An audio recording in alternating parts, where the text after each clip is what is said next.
Hey guys, in this video we're gonna talk about how you can activate American Express card online. But before we begin, make sure to hit that subscribe button down below. It really helps me out.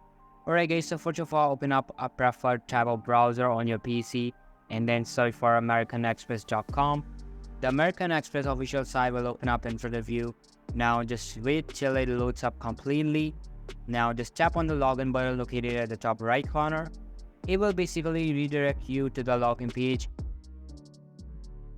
But it's not necessary to log in before activating your card.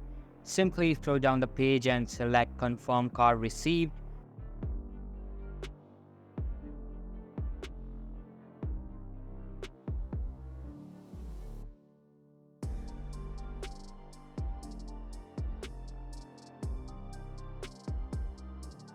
It will then ask you to confirm some personal information.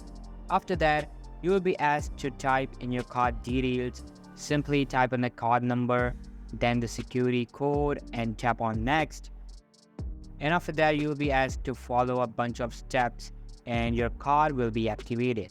And that's how you can activate your American Express card online. So that's all for today's video. Hope you liked the video. I'll be meeting in the next one. See you soon. Bye.